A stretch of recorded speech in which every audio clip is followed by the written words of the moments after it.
There are big questions over whether the Prime Minister would have thought what he had done was a rule-breaking event or not. And really, when it comes to misleading Parliament, that means, did you deliberately mislead Parliament? And there does seem to be, and I think this is something that Sue Gray hinted at in her interim report, whether we'll get more evidence on this in the full report expected this week, it seems likely, that there was just this sense within Downing Street of it being a work bubble, that people sort of were all with each other anyway, and therefore they didn't put much consideration to what might be deemed to be acceptable with the same people in a room. If those same people in that same room for work crack open a bottle of wine, does that suddenly become a party or not? That's a big question, and it's one that's contentious and contested. Yeah, but the truth is, plenty of people worked all through the lockdown. I mean, I went into a newsroom throughout, didn't have a single day working from home,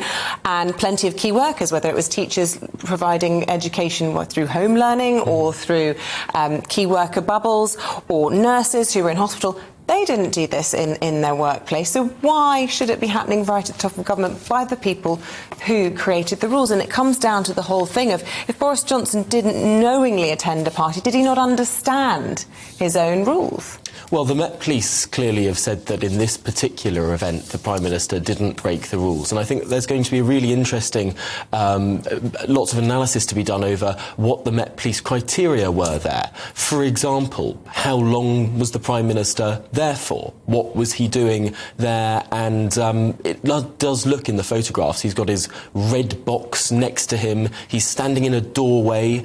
It was actually reported in the pages of the Sunday Times that very week that the Prime Minister gave a speech in Lee Cain's office to a group of people. So potentially this was not seen to be the most nefarious sort of gathering. I challenge you on that, Tom, because where he was fined was when he was ambushed with a cake. Now, he was only there for a matter of 10 minutes and went on to a meeting. How is that different from a party where he's holding a glass and there is detritus from a party and people were also fined at that event? I think a lot of people will see that as being shard in his spit, right, as he stands there. Because you know the way he talks and he does. And if any of us, you put a light in front of us, you see how we all spit. And I reckon Boris spits more than most people. Oh, certainly, but that's looking at the epidemiology of the case, which I think everyone has long since realised was never the crucial issue with regard to Partygate, because all of these people were working in the same offices anyway. It's not a contention, it's not an idea of whether these people were together, it's what they were doing, and that's why it is so